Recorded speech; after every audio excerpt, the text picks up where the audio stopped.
Well, hello, it's Jason. I'm one of the pastors at the Way Church, and I want to welcome you to today's sermon. We're in the middle of Advent as a church. We're both looking backwards at the narrative of Jesus coming, and we're looking forward to his second coming. And I want to just take this moment before we jump into the message to invite you to join us for Christmas Eve. We're going to be doing 4 gatherings, 2 in North Vancouver in the morning, 9 and 11, and 2 in Strathcona at 9 and 11:15. And it would be a joy for us and the team to welcome you there. I hope you have the most Merry Christmas. I'll take this moment to also wish you a Happy New Year and enjoy today's message. Today's text comes from Revelation chapter 22, and I'll read for us verses 1 through 5, and then Chris will come and unpack a portion of it for us. This is what it says. Then the angel showed me the river of the water of life, as clear as crystal, flowing from the throne of God and of the Lamb down the middle of the great street of the city. On each side of the river stood the tree of life, bearing 12 crops of fruit, yielding its fruit every month. And the leaves of the tree are for the healing of the nations. No longer will there be any curse. The throne of God and of the Lamb will be in the city, and his servants will serve him. They will see his face, and his name will be on their foreheads. There will be no more night. They will not need the light of a lamp or the light of the sun, for the Lord God will give them light, and they will reign forever and ever. This is the word of the Lord.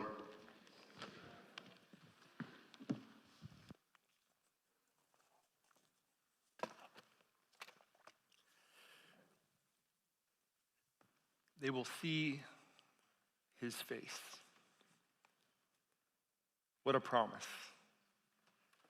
They will see his face. The scholar of world religions, Huston Smith, once wrote that in the history of the world, there have only been 2 religious teachers that have lived in such a way that their followers have asked the question, not just who are you, but what are you?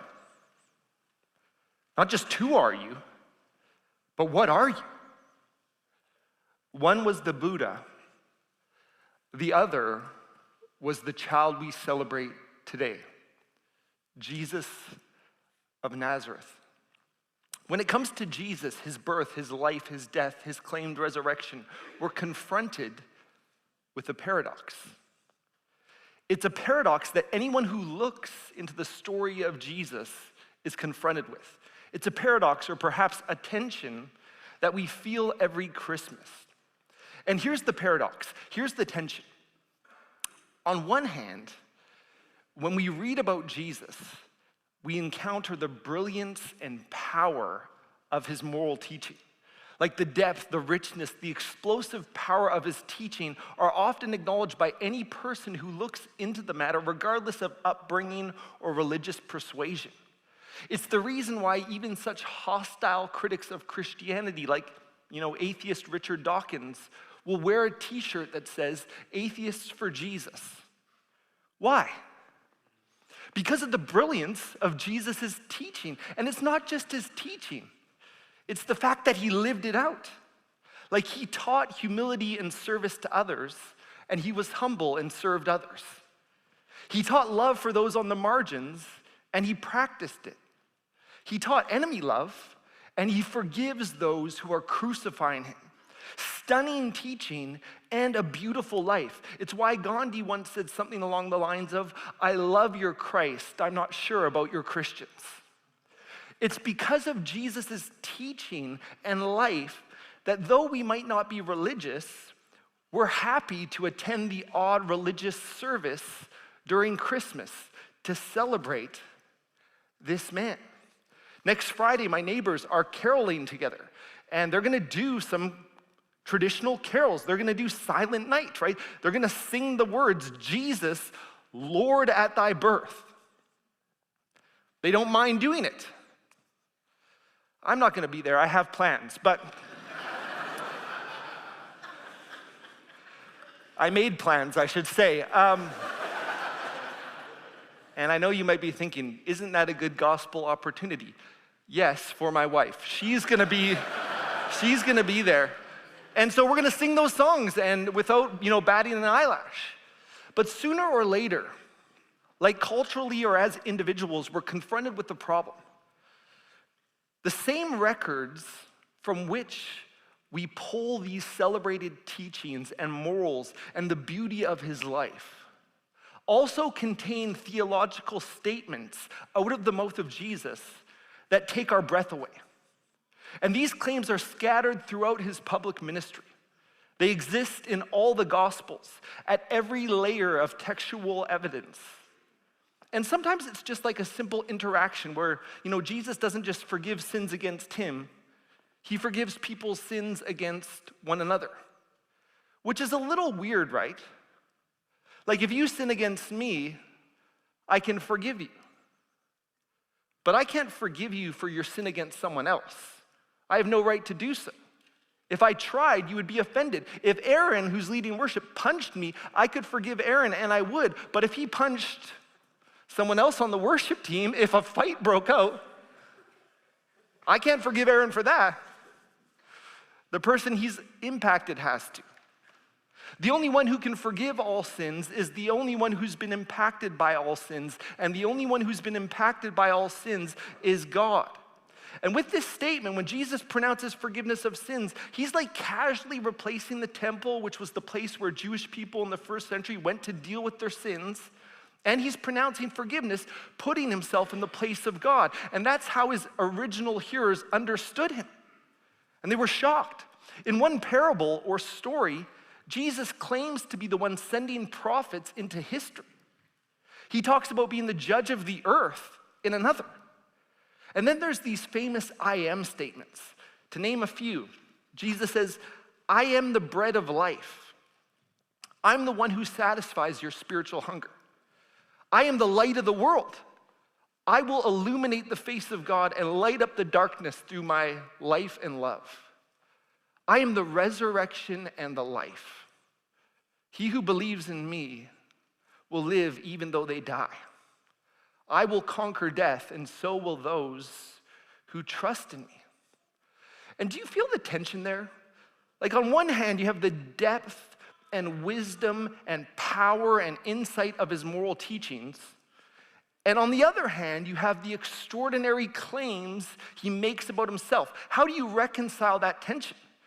Is he brilliant and wise, but also totally detached from reality? You can't really be both. The people who believe they are God are often put in institutions. They're not also the best and brightest moral teachers in history, right? Like those categories don't overlap. And so you feel the tension. And anyone does who looks seriously at the Gospels, these written records about Jesus' life and ministry. And some have said, the answer's simple. Jesus didn't make those claims about himself. His followers exaggerated the story. They put words in his mouth, and a legend grew up around him. Fair enough. That theory became popular in the 19th century. Some German scholars tried to divorce the Jesus of history from the Christ of faith, to drive a wedge between the historical Jesus and the mythology that grew up around him, the Christ of faith. There was no new evidence, just a new idea. And this theory has had various iterations over the last 100 years, whether it's scholars like Rudolf Bultmann and the demythologizers or the Jesus Seminar in the 90s. It was a thing. But when this theory was first seriously proposed in the 19th century, a contemporary scholar named Julius Müller challenged his 19th century colleagues to produce a single example in history of a great myth or legend arising around a historical figure and being generally believed within 30 years of that figure's death, when plenty of eyewitnesses are still around to contradict exaggerated claims. Because myths and legends do grow up around historical figures. It does happen. But it turns out it often takes a century or two once those who were actually there have died off. And the New Testament documents date much earlier. These things were believed about Jesus from the very beginning, and it turns out Mueller's challenge is very difficult to answer, and the problems with this theory are many. I'll just mention 2 or 3. One, Jesus' first followers were Jewish. And for centuries, Jewish people have been strictly monotheistic. The Greco-Roman world was happy to add one more god to the pantheon. Conquer a people, take on their gods, no problem. The more the merrier. The Jewish people were not. Dating back at least to the time of the prophet Isaiah, hundreds of years before the coming of Jesus, the Jewish people were reminded again and again that there's only one God. To worship any created thing as God is idolatry, breaking the first of the 10 commandments. It would be very strange to believe that Jewish followers of Jesus would create a story about a crucified Messiah being God and then worship him. They were the one people group in the whole ancient world the least likely to make such a mistake. Number 2, the Gospels don't read like legends and myths. To claim the Gospels are legends is a confusion about literary genre. And you can test this statement by reading things like Grimm's fairy tales or Aesop's fables. But C.S. Lewis, he was primarily a literary critic or historian. And he pointed this out. He wrote, "Now, as a literary historian, I'm perfectly convinced that whatever else the Gospels are, they are not legends. I have read a great deal of legend, and I'm quite clear that they are not the same sort of thing. They are not artistic enough to be legends. From an imaginative point of view, they are clumsy. They don't work up to things properly. Most of the life of Jesus is totally unknown to us, as is the life of anyone else who lived at that time, and no people building up a legend would allow that to be so. Apart from bits of the Platonic dialogues, there's no conversation that I know of in ancient literature like the fourth gospel. There is nothing, even in modern literature, until about 100 years ago when the realistic novel came into existence. Whatever else the Gospels are, they're not legends. In fact, they're very concerned with history. The writer of the Gospel of Luke, in chapter 3, verse 1 of his Gospel, in one verse, he records 15 specific historical details that have been confirmed by other sources. And I'll put it up on the slide there. I don't want to read it all because some of the names are hard. But what I want you to see is that, and in practice you get it, but sometimes in front of people, you fumble it. So I'm just going to leave it and show you that 15 confirmed historical citations. This is very common in Luke's gospel and in the book of Acts. He's a very careful historian, and the details he records have been confirmed time and time again from other sources, whether other writings or archaeological finds. He cares deeply about history as a gospel writer. He cares right at the start of the gospel. He says, I've carefully investigated things so you be confident of what you've heard. I've interviewed eyewitnesses, people who were there, and I've written this account. And when you turn to the pages of the New Testament, you read stuff like this. Look at this verse. 1 John chapter 1. That which was from the beginning, which we have heard, which we have seen with our eyes, which we have looked at and our hands have touched. This we proclaim concerning the word of life. The life appeared. Look at the empirical language. The life appeared, and we have seen it and testified to it, and we proclaim to you the eternal life which was with the Father and has appeared to us. We proclaim to you what we have seen and heard, so that you also may have fellowship with us. And our fellowship is with the Father and with his Son, Jesus Christ. We write this to make our joy complete. Or again, 2 Peter 1, verse 16. For we did not follow cleverly devised stories when we told you about the coming of our Lord Jesus Christ in power, but we were eyewitnesses of his majesty. So the New Testament documents say, the writers say, we weren't creating these stories, writing legends. We were reporting what we saw and what we experienced, even though it messed with our categories and messed up our lives, frankly. And so we read that and we say, well, maybe they were liars, maybe they were deceivers. But as soon as we go that route, we're confronted with the moral goodness of Jesus' life.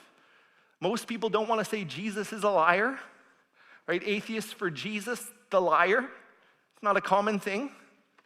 And when it comes to the disciples, we're confronted with the moral character of their lives, the honesty of the Gospels, and their obvious sincerity.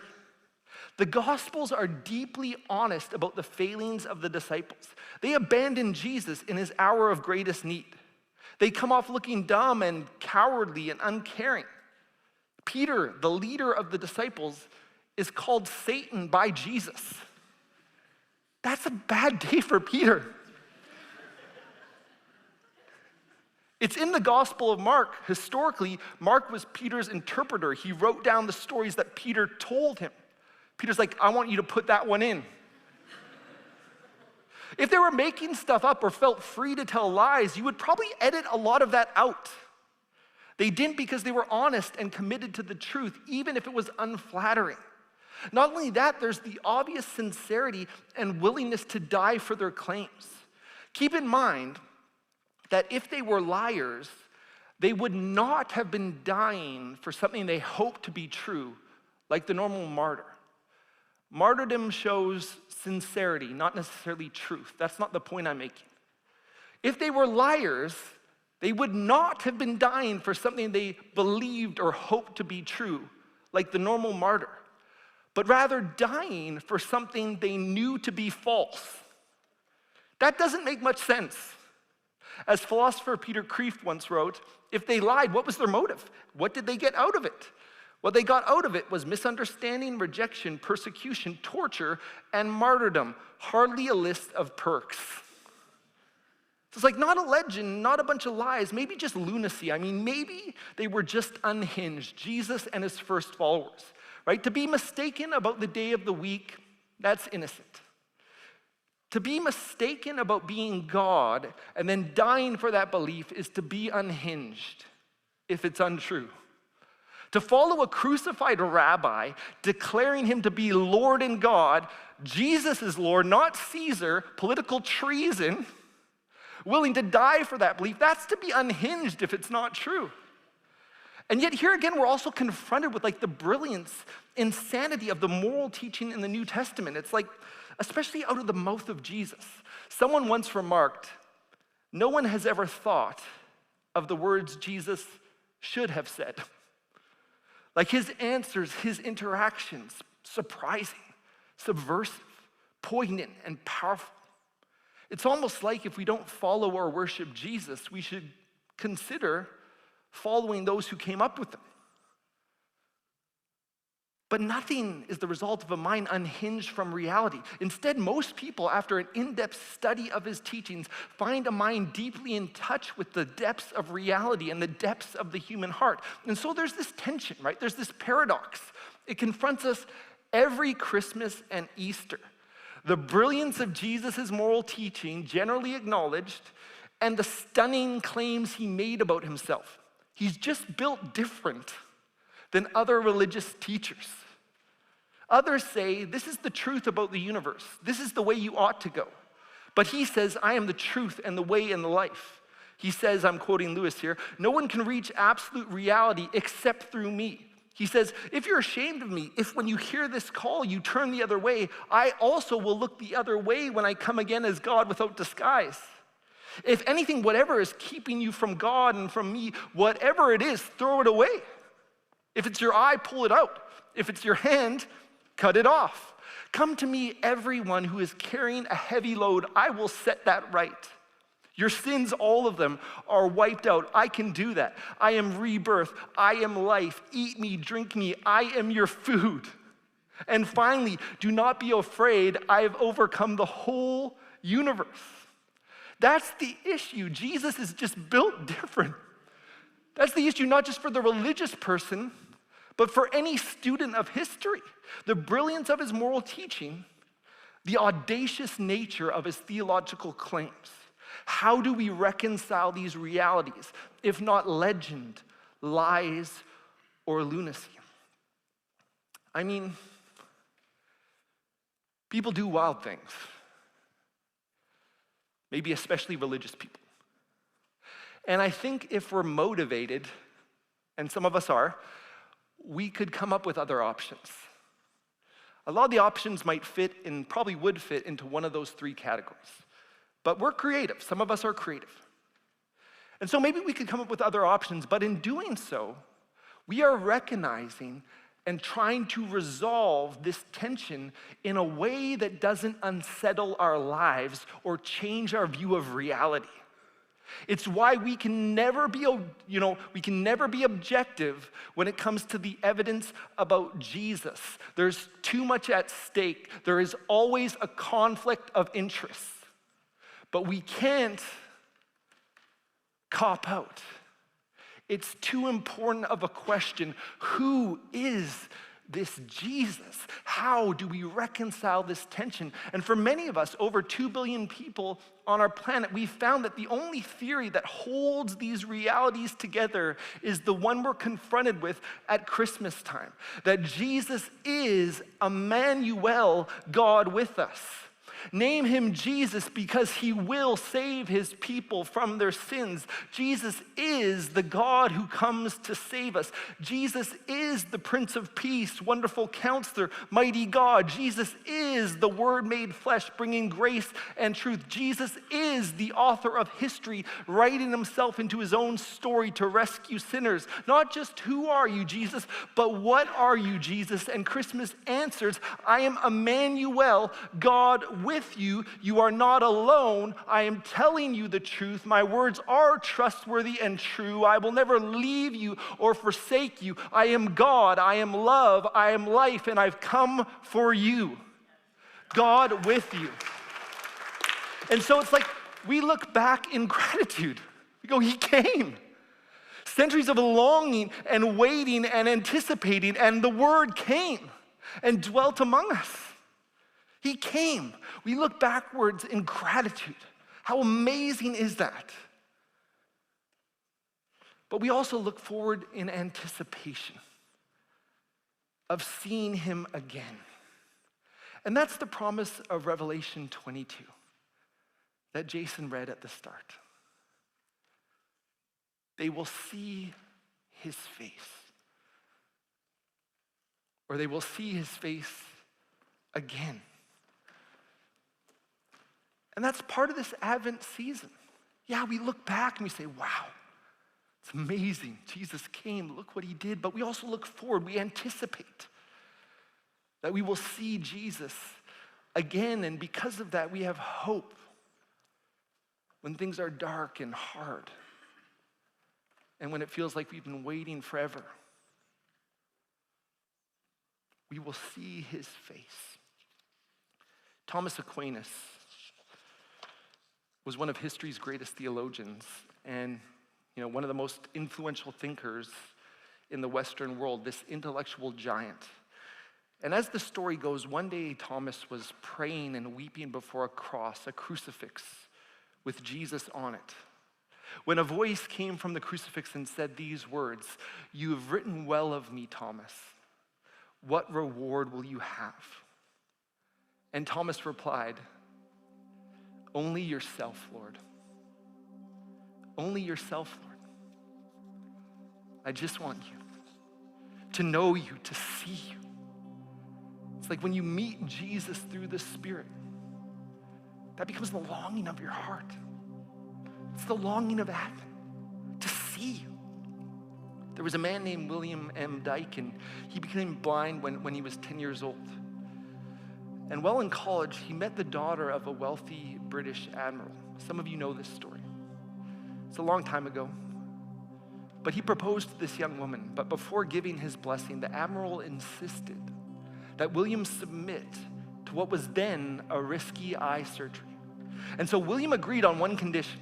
He didn't want the gauze removed until the moment when he met his bride at the altar. He wanted her to be the first thing he saw. And so the surgery took place, and on the wedding day, William's father led him to the front of the church, and the bride's father led her down the aisle. And as she came down the aisle, William's father began to unwrap the gauze. And no one knew if the surgery had been successful. So you can imagine the suspense, the anticipation in the room. And when his bride stood before him, the last piece of gauze was removed, and he opened his eyes. And he stood there for a second, not saying anything. And then he said, "You are more beautiful than I ever imagined." And the promise of Revelation 22, the longing of Advent, we will one day see Jesus clearly without the blinders of sin obscuring our vision. One day we will see him in his beauty and glory and goodness. Now we only get a glimpse. We see in part. Then we will know him as we're fully known. No more shame, no more guilt, no more regret. We will see him. The Jesus we encounter in humility at Christmas, we will one day see in glory. And he will be more beautiful than we ever imagined.